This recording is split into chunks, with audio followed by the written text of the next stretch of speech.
السلام علیکم ورحمۃ اللہ وبرکاتہ۔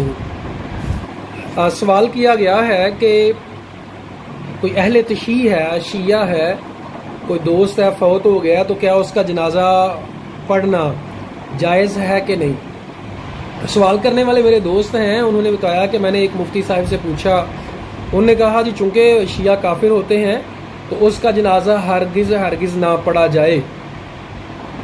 تو میں عام طور پہ اس طرح کے موضوعات پہ بات کم کرتا ہوں، لیکن اب ضروری ہو گیا ہے کہ میں اس موضوع پر بات بھی کروں اور اس سوال کا جواب بھی دوں۔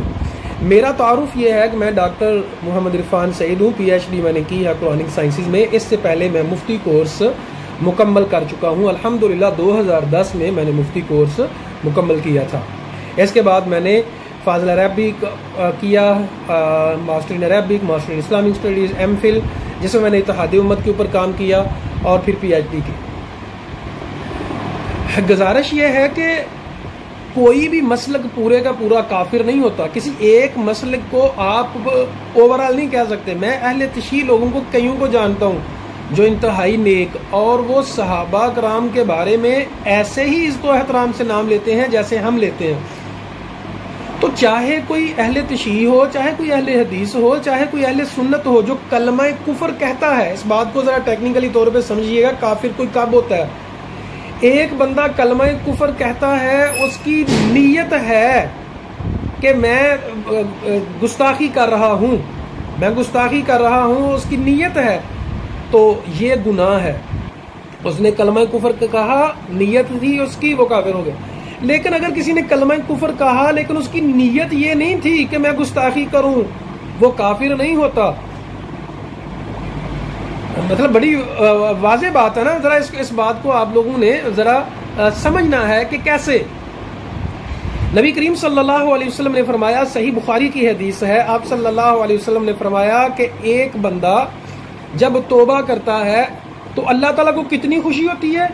اس بندے سے زیادہ خوشی ہوتی ہے کہ جو بندہ سفر پہ جا رہا ہے اور کہتا ہے، سفر پہ جا رہا ہے، اس کا مال گم ہو جاتا ہے، جس پہ جانور گم ہو جاتا ہے، جیسے کھانے پینے کا سامان ہے، اب وہ جنگل میں ہے، اب جب مال تو گم ہو گیا، اب وہ انتظار کر رہا ہے کہ میں اب مرتا ہوں کہ کب مرتا ہوں، اور دعا بھی ساتھ کر رہا ہے کہ اللہ جی میرا سامان مل جائے۔ اچانک دیکھتا ہے کہ وہ سامان، اس کا جو سواری ہے وہ بھی، اور سامان اس پہ پڑا ہوا ہے، وہ مل جاتا ہے۔ اتنا خوش ہوتا ہے، دعا کرتا ہے، اللہ تعالیٰ سے کہتا ہے، اللہ نہیں، خوش ہو کے اللہ تعالیٰ کا شکر ادا کر رہا ہے، اللہ تو میرا بندہ، میں تیرا رب۔ بتائیں کلمہ کفر اس سے بڑا کیا ہو سکتا ہے؟ یہ کلمہ کفر ہے کہ نہیں؟ لیکن اس کی نیت نہیں تھی۔ صحیح بخاری کی حدیث ہے، کوئی بھی اس کو کافر نہیں کہتا۔ تو جو صحابہ کرام رضوان اللہ علیہم اجمعین یا ہماری جو نیک ہستیاں ہیں، ان کو کوئی بات کرتا ہے لیکن اس کی نیت نہیں ہے، اس کو پتہ ہی نہیں بیچارے کو، وہ کافر نہیں ہوتا۔ اگر کوئی نیتاً یہ کرتا ہے تو ظاہری بات ہے وہ فرد واحد جو ہے وہ برا کام کر رہا ہے، پورا مسلک نہیں۔ تو یہ جو فتوے دیے جاتے ہیں، ایک فتویٰ دیتا ہے جی فلانے مسلک کے پیچھے نماز نہیں ہوتی، دوسرے کی، تیسرے کی، کہاں لکھا ہوا ہے؟ پورے قرآن مجید میں آپ احادیث کے مجموعے سے نکال کے دکھا دیں، کسی جگہ نہیں لکھا۔ پورا قرآن مجید برا پڑا ہے اس بات سے کہ فرقے نہ بناؤ، فرقہ واریت میں نہ پڑو، محبت پھیلاؤ۔ تو معزز سامعین، یہ بڑا حساس معاملہ تھا، اس وجہ سے میں آپ لوگوں کے گوش گزار کر رہا ہوں ویڈیو بنا کے۔ اللہ تعالیٰ سے دعا ہے اللہ تعالیٰ امت مسلمہ میں اتحاد پیدا فرمائے، آمین ثم آمین۔ کوئی بھی سوال ہو آپ لوگ کمنٹس میں پوچھ سکتے ہیں، انشاءاللہ میں آسان وے میں اور دلائل کے ساتھ ویڈیو بنا کے تو اپلوڈ کر دیا کروں گا۔ بہت بہت شکریہ۔